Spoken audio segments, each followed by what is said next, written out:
رمضان ایک تربیت گاہ۔ نحمدہ و نصلی علی رسولہ الکریم، اما بعد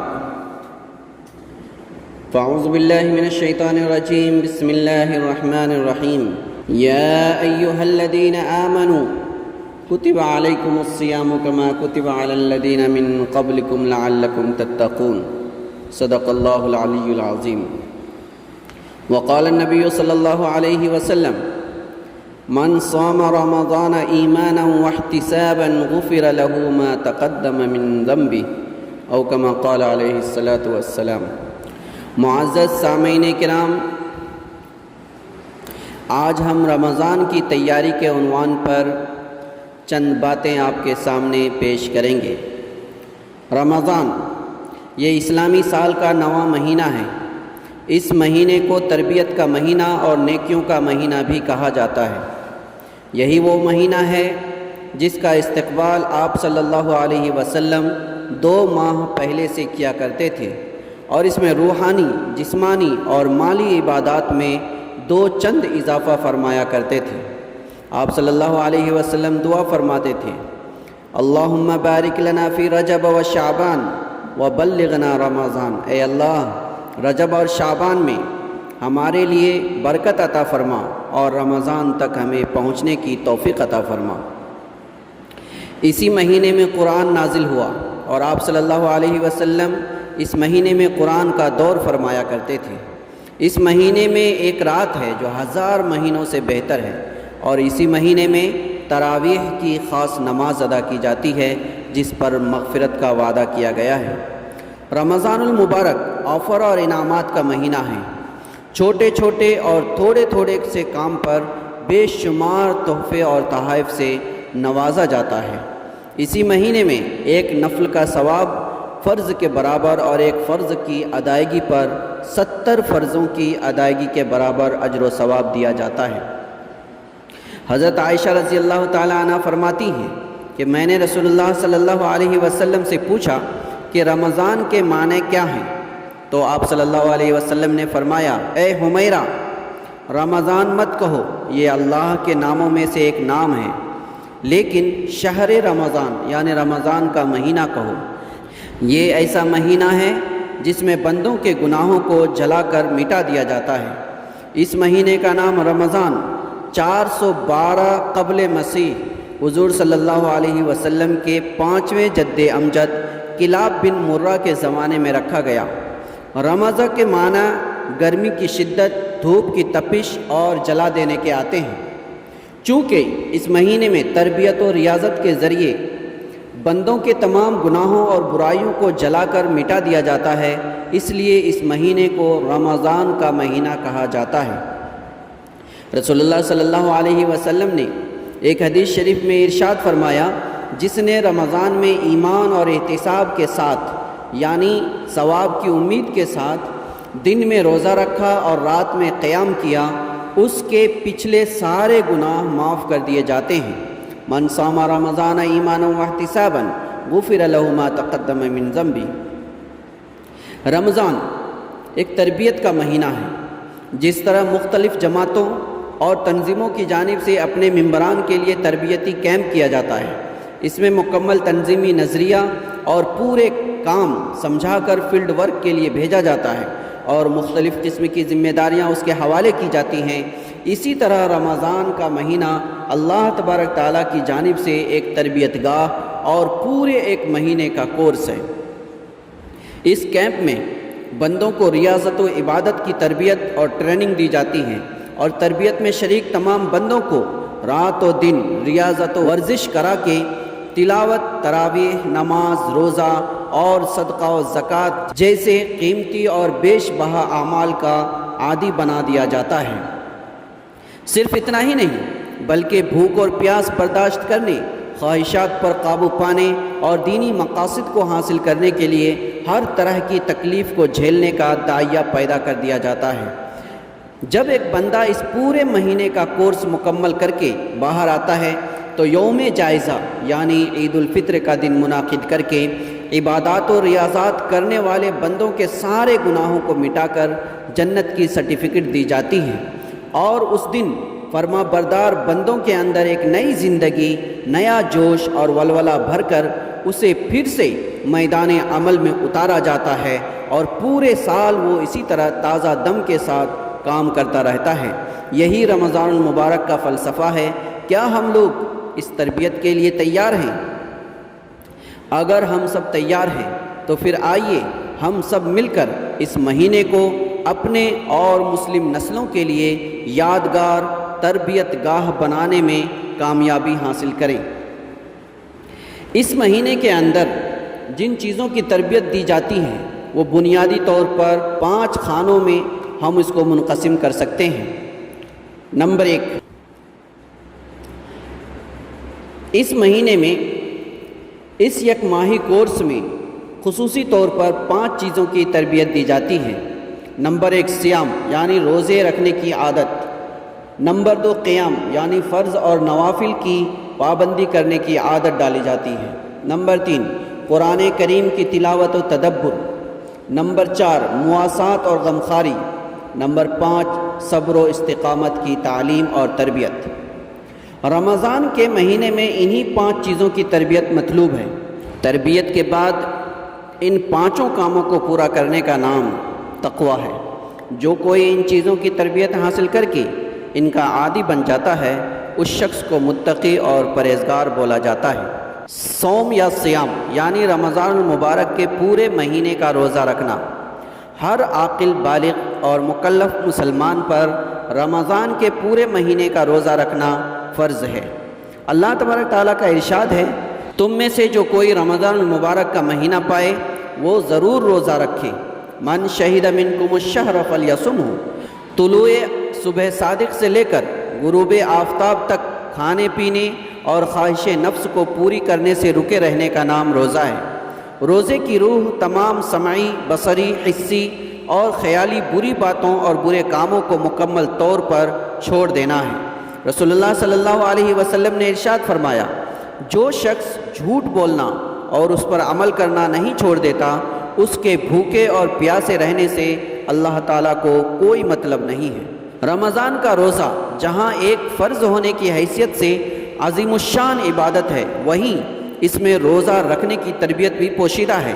اس کا مطلب ہے روزہ کے ذریعے انسان اپنے اندر بھوک اور پیاس کی شدت کو محسوس کرے، دوسروں کے فقر و غربت کی زندگی کا اندازہ کرے، اپنے اندر فقر و تنگی کی زندگی گزارنے کی اسپرٹ پیدا کرے اور ہمیشہ کے لیے دوسرے کی ضروریات کو سمجھ کر اس کو پورا کرنے والا بن جائے۔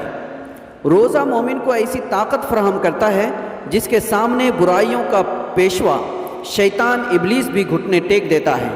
روزہ برائیوں کے خلاف میدان جنگ میں صبر و استقلال اور استقامت و پختگی عطا کرتا ہے۔ اللہ نے اس کا بدلہ خود دینے کا فیصلہ کیا ہے، الصوم لی وانا اجزی بہ۔ یہ حدیث قدسی میں اللہ تبارک تعالیٰ کا فرمان ہے کہ روزہ صرف میرے لیے ہے اور میں ہی اس کا بدلہ دوں گا۔ دوسری تربیت قیام یعنی اللہ کے سامنے کھڑے ہونے کا احساس اور تربیت۔ یوں تو ہر بالغ مرد عورت پر رات و دن میں 5 وقت کی نمازیں مقررہ وقت پر فرض ہیں۔ ان کی ادائیگی بندوں میں اپنے مالک کے سامنے جواب دہی کا شعور بیدار کرتی ہے، لیکن اس خاص مہینے میں نوافل کا ثواب فرائض کے برابر کر کے بندوں کو زیادہ سے زیادہ اپنے مالک کے حضور لانے اور کھڑے ہونے کا موقع فراہم کیا جاتا ہے، تاکہ بندہ ہر قدم پر اللہ کو حاضر و ناظر سمجھ کر اپنی زندگی کے لیل و نہار گزارے اور جہنم سے بچ کر جنت میں جانے والا بن جائے۔ نماز دراصل اللہ کی بندگی اور غلامی کی تربیت ہے، اسی لیے 24 گھنٹے میں وتر کے ساتھ جتنے فرائض ہیں اتنے ہی نوافل کی یومیہ عادت ڈال کر اسے پختہ نمازی اور پکا غلام یعنی عبد بنایا جاتا ہے۔ اس میں سیکھنے سکھانے کا پہلو بہت واضح ہے۔ تیسری تربیت قرآن کریم کی تلاوت یعنی خدائی پیغام کا دور۔ ساری آسمانی کتابیں یکبارگی رمضان کے مہینے میں ہی نازل ہوئی ہیں۔ رمضان کی پہلی رات میں صحف ابراہیم، 6 تاریخ کو تورات، 12ویں تاریخ کو زبور، 13ویں رمضان کو انجیل اور 24ویں رمضان کو فرقان عظیم یعنی قرآن کریم کا نزول ہوا ہے۔ اللہ تعالیٰ کا ارشاد ہے، رمضان ہی وہ مہینہ ہے جس میں قرآن مجید نازل کیا گیا ہے، جو ساری انسانیت کے لیے نظام حیات، راہ نجات اور حق و باطل کے درمیان حد فاصل ہے۔ اس کے ہر حرف کی تلاوت پر اجر عظیم رکھا گیا ہے، لیکن مقصود محض تلاوت نہیں ہے۔ قرآن کے نزول کا مقصد اللہ کی ہدایت اور نظام کے مطابق بندوں کی زندگی کو ڈھالنا ہے۔ اس میں حلال و حرام، معاشرہ و معاملہ، اخلاق و سیاست، امن و جنگ، صلح و معاہدہ سب موجود ہے۔ روزہ، نماز، حج اور زکوٰۃ کی فرضیت کی طرح جنگ کی فرضیت کو بھی بیان کیا گیا ہے۔ قرآن کریم پڑھ کر اس کے مطابق زندگی گزارنا ہر ایک مومن پر فرض ہے۔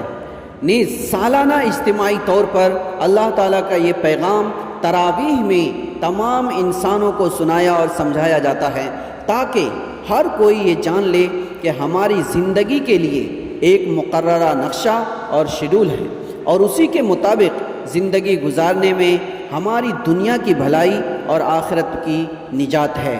اسی لیے رسول اللہ صلی اللہ علیہ وسلم رمضان میں قرآن کریم کا دور فرمایا کرتے تھے۔ روزہ اور قرآن دونوں قیامت کے دن اپنے ماننے والوں کے لیے سفارشی بن کر آئیں گے، اور ان دونوں کی سفارش قبول کی جائے گی۔ روزہ کہے گا، اے اللہ، میں نے اس شخص کو پورے دن کھانے پینے اور خواہش کو پورا کرنے سے روکے رکھا، اس لیے اس کے حق میں میری سفارش قبول کی جائے۔ اور قرآن کہے گا، اے اللہ، میں نے اس شخص کو رات میں قیام میں کھڑا کر کے پوری رات اس کو سونے سے اور نیند سے اور آرام سے روکے رکھا، اس لیے اس کے حق میں میری سفارش قبول کی جائے، اور ان دونوں کی سفارش قبول کی جائے گی۔ چوتھی تربیت مواسات یعنی غمخواری کی تربیت ہے۔ رمضان المبارک کو شہر المواسات یعنی غمخواری کا مہینہ بھی کہا جاتا ہے۔ جب ایک مومن بندہ روزہ رکھتا ہے، کھانا پینا اور اپنی خواہش کی تکمیل پر قابو کرتا ہے، تو اس کے اندر دوسرے انسانوں کی تکلیف کا احساس ہوتا ہے۔ وہ یہ سوچنے پر مجبور ہو جاتا ہے کہ ہماری زندگی کی طرح ہی دوسروں کی تکلیفیں بھی ہیں، اور پھر وہ افطار، صدقہ، زکوٰۃ، انفاق، تعاون اور ہمدردی کی شکل میں جو کچھ بھی کرتا ہے، اسی کو مواسات کہا جاتا ہے۔ اسلام میں جس طرح قطع رحمی بہت بڑا گناہ ہے، اسی طرح صلہ رحمی اور دلداری بہت بڑی عبادت ہے۔ حقوق العباد کی ادائیگی کی عادت ڈالنے کے لیے یہ تجربہ پورا مہینہ کرایا جاتا ہے۔ بڑا خوش نصیب ہے وہ شخص جو اس مہینے کو غمخواری کا مہینہ سمجھ کر دوسروں کی ضروریات کی تکمیل میں زندگی گزارنے کا عادی بن جاتا ہے۔ آج کتنے مظلوم و محبوس، بیوہ و نادار اور یتیم ہیں جو ہماری غمخواری کے محتاج ہیں۔ کتنے معصوم قیدیوں کے اہل خانہ ہیں جو ہماری طرف نگاہ امید اٹھائی ہوئی ہیں۔ ان کی حمایت و دستگیری ہی دراصل مواسات کا صحیح مفہوم ہے۔ ہماری غمخواری کے مستحق فقراء، مساکین، عاملین، مؤلفۃ قلوب، غارمین یعنی قرضدار، قیدی اور غلام، ابن سبیل یعنی مسافرین، اور فی سبیل اللہ یعنی جو راہ خدا میں لڑتے ہیں۔ ہمارے ملک کے اندر فاشزم کے خلاف لڑنے والے مردان خدا بھی اس میں شامل ہیں۔ کہتے ہیں کہ ایک مرتبہ حضرت عبداللہ بن عباس رضی اللہ تعالیٰ عنہ اعتکاف میں بیٹھے تھے، تبھی کوئی ضرورت مند آپ کے پاس آ کر اپنی ضرورت کا اظہار کیا۔ حضرت عبداللہ بن عباس رضی اللہ تعالیٰ عنہ اعتکاف کی پرواہ کیے بغیر اس کی ضرورت کو پوری کرنے کے لیے نکل پڑے۔ لوگوں نے کہا کہ کیا آپ کو یاد نہیں کہ آپ اعتکاف میں بیٹھے ہیں؟ تو آپ نے فرمایا کہ مجھے یاد ہے، اور مجھے یہ بھی یاد ہے کہ ہمارے آقا صلی اللہ علیہ وسلم نے فرمایا، کسی مسلمان کی حاجت پوری کرنا 10 سال اعتکاف کرنے سے بہتر ہے۔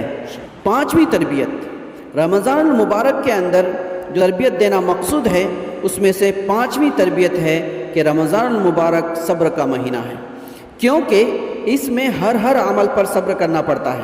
سحری میں اٹھنے سے لے کر غروب کے وقت افطار تک ہر عمل پر صبر ہے۔ تنہائی میں نیت پر استقامت، گناہوں کے ترک اور حسنات بجا لانے پر مضبوطی سے قائم رہنے کے لیے یہ مہینہ بہترین تربیت گاہ ہے۔ موجودہ ملکی حالات میں صبر و استقامت اور اسلام اور مسلمانوں کے تحفظ کے لیے ایمانی پختگی کی کتنی ضرورت ہے، یہ بتانے کی ضرورت نہیں ہے۔ رمضان حقیقت میں جس تفش اور شدت سے ماخوذ ہے، وہ جنگی صورتحال کی ترجمانی کرتی ہے۔ رمضان کے مہینے میں ہونے والے غزوات سے بھی ہمیں یہی سبق ملتا ہے۔ روزہ رکھ کر تکلیف پر صبر کرنا اتنا مشکل نہیں جتنا روزہ رکھ کر جنگ کے میدان میں استقامت کے ساتھ کھڑے رہنے میں دشواری کا سامنا کرنا پڑتا ہے۔ ہر طرح کے حالات، مشکلات اور مصائب کو جھیل کر اپنی منزل مقصود تک پہنچنے کی جتن اور مسلسل تگ و دو کو صبر و استقامت کہا جاتا ہے۔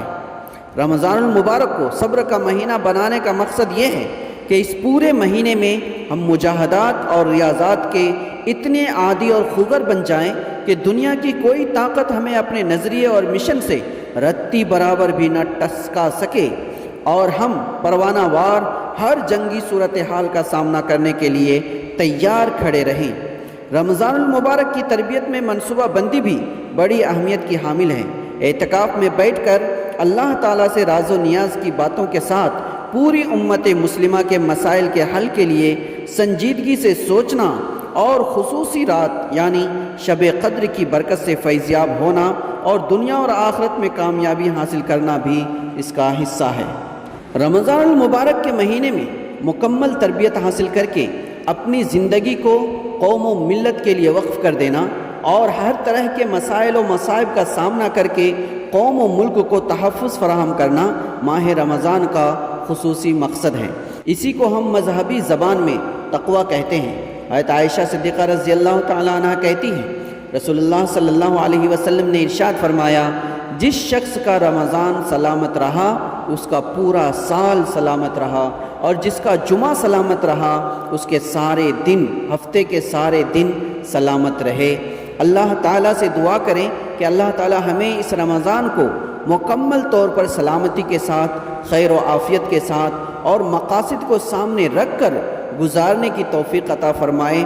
اس رمضان کو زندگی کا آخری رمضان سمجھ کر گزارنے اور دنیا و آخرت کی کامیابی حاصل کرنے کی توفیق عطا فرمائے، آمین۔